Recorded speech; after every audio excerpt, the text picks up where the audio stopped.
Call the meeting to order and call on Councilor Barton. I pledge allegiance to the flag of the United States of America and to the republic for which it stands, one nation, under God, indivisible, with liberty and justice for all.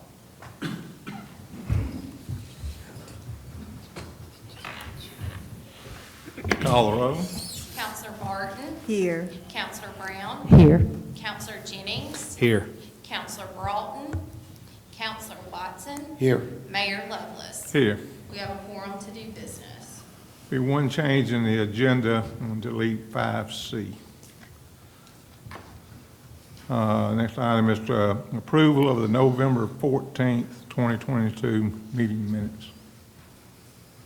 Motion to approve minutes for November the 14th, 2022. Second. I have a motion by Counselor Barton, a second by Counselor Watson to approve the November 14th, 2022 regular meeting minutes. Is there any discussion? Hearing none, Counselor Barton.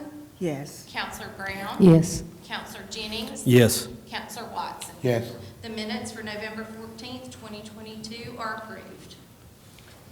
Under new business, we have a proclamation for National Home Health Care and Hospice Month, and I'll read it first and then we'll present it.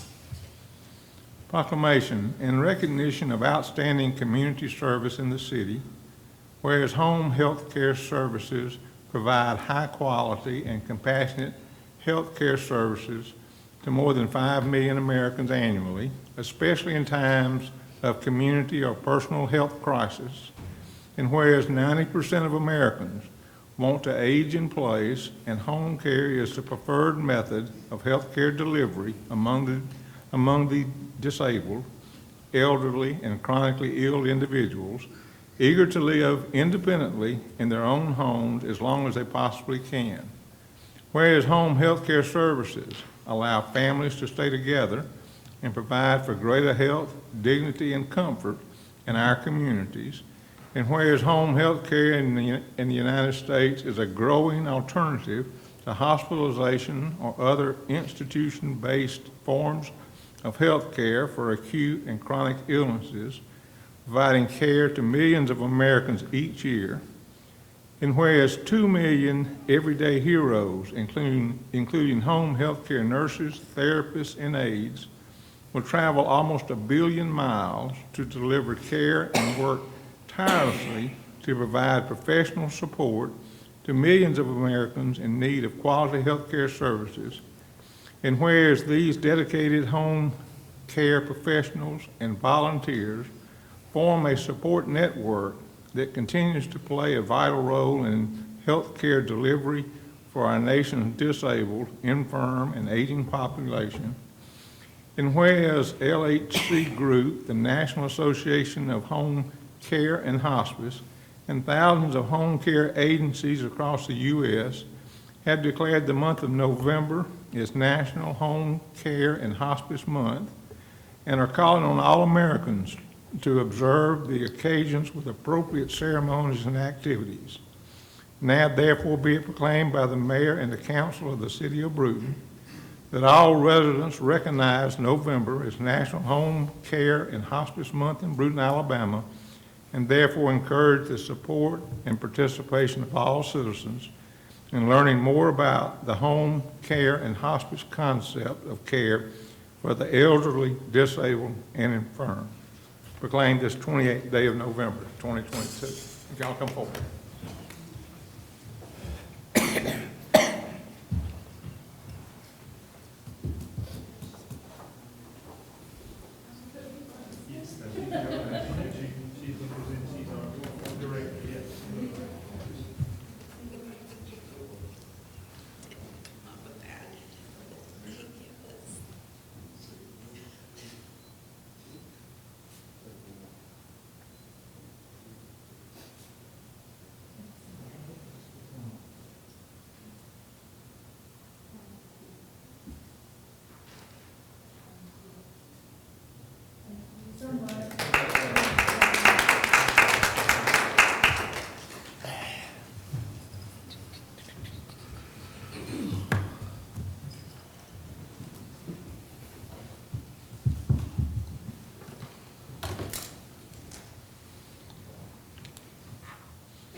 And I will call on Russell Holland to discuss a grant we just got. Mayor, Council, thank you guys for having me.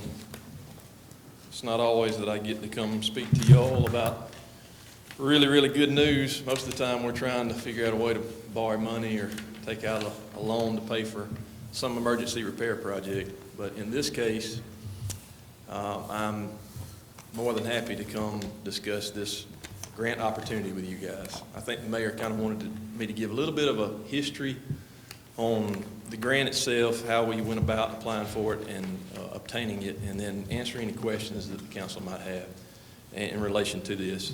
Ms. Brooks been gracious enough to place this map on the screen up here.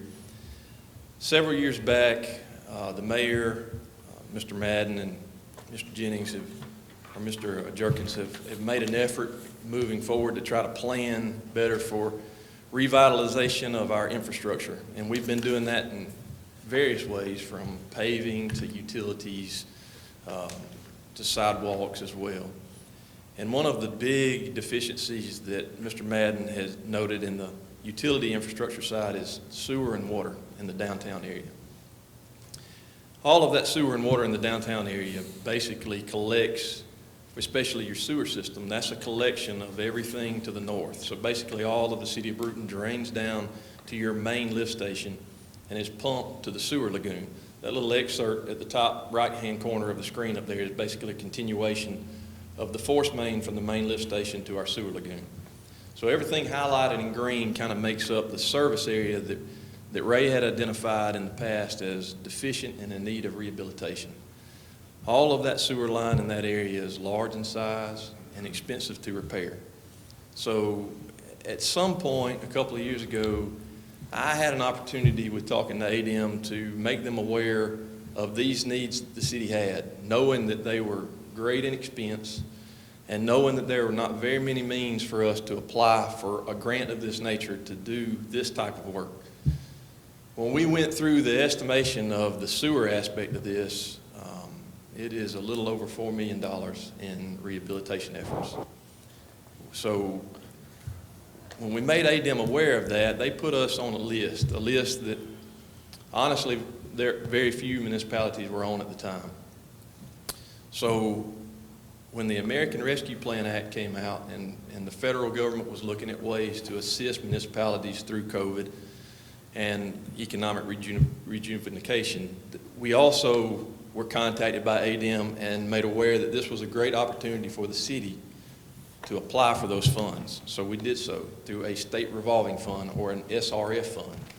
That's a program that's administered through ADM, but they are also using those American Rescue Plan Act funds to administer these particular grants.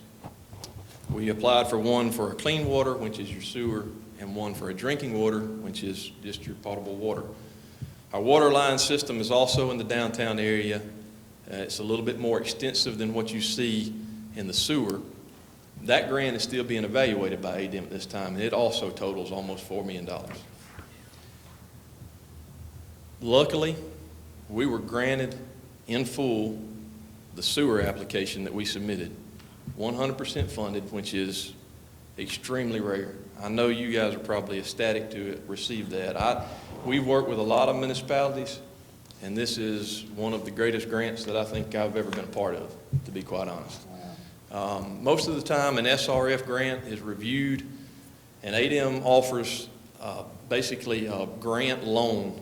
It's usually a percentage. Sometimes that's a low percentage, a 40% grant, a 60% loan. Sometimes that's 50-50. To be quite honest, it's almost unheard of to receive a 100% grant. And the city has been fortunate enough to receive that as it pertains to the sewer. Mr. Madden and I are still working on some of the details. I intend to have a much larger map that will be available to be placed here at City Hall for you guys to review.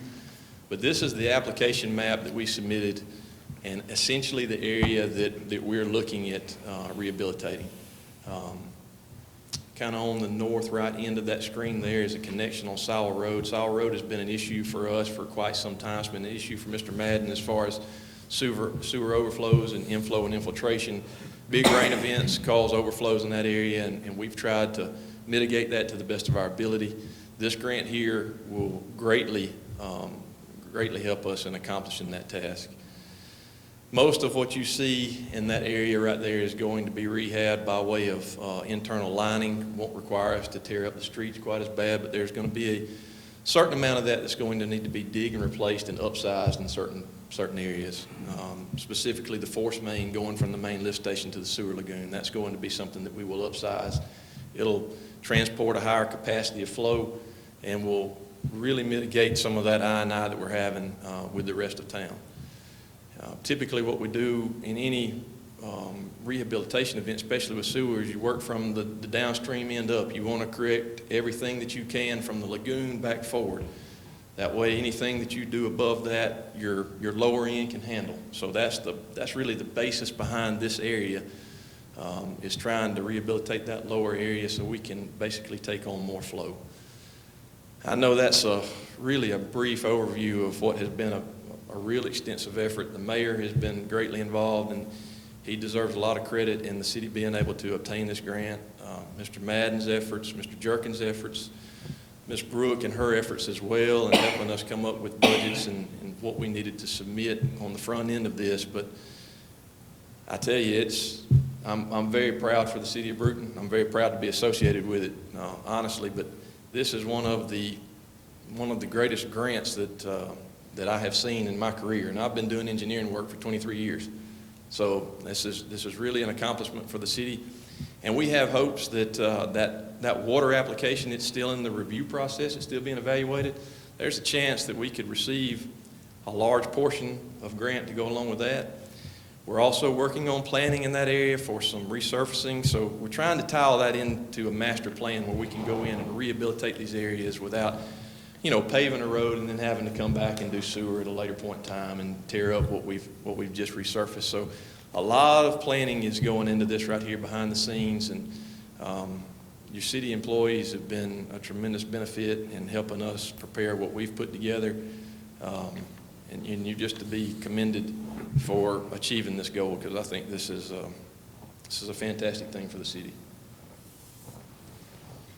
Well, Russell, I want to add that Russell downplayed his part, but if it hadn't been for Russell's efforts, and I will say that a lot of the people he named also, it just wouldn't have happened. There was a lot of meetings, a lot of discussions that Russell had to have with a whole lot of people. So I really appreciate Russell and Southern Engineering.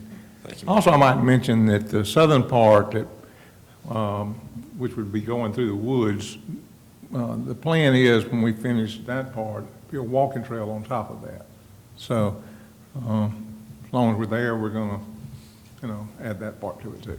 So has anybody got any questions on a particular part? Russell will be happy to answer them. Thank you, Russell. Thank you. Thank you, Russell. Yeah. What's the time? What's the time frame, Russell, when this might get started? Well, that's a good question, and I should have discussed that. State revolving funds are very slow in nature. What we submitted on the front end is what they call a pre-application. They review your pre-application and essentially award you the money based on your pre-application. So now that we've been notified that the funding is secured, we'll move forward with a full application. That's just part of the formality, that's part of the paperwork process that we have to secure. At that point in time, we'll kind of hone in and be a little bit more defined in our cost estimate process. That's going to take a few months to basically go through. We'll do a lot of that with Mr. Madden, review that with the mayor. Once we submit the full application, then ADM will go through basically what is considered their final review process. That's when they'll finalize their paperwork on their end to send to the city for execution. But the notification of the funds means that those funds are awarded and allocated. So it could be a lengthy process. I will say that it has, in the past, for me, it's moved much faster than it has here lately. I think that that's really due to the nature of what they're trying to do with the American Rescue Plan Act and those funds that are coming down. It's kind of slowing down that process just because there's so many out there that are much smaller. So this could be a lengthier process, but I would say it would be a few months just on the full application side.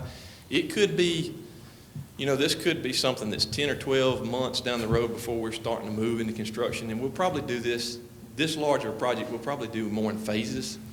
That way we can mitigate the disruption of that downtown traffic, so we'll do a portion of it at a time, but, you know, it's hard for me to give you a time frame at this point. And maybe at a later date, a couple months down the road, I can kind of hone in on that some more, but it will be a little bit lengthier than some of our past, like our CDBG projects that we've done they're more timeline oriented and concise, but this is a little bit more difficult in the paperwork end.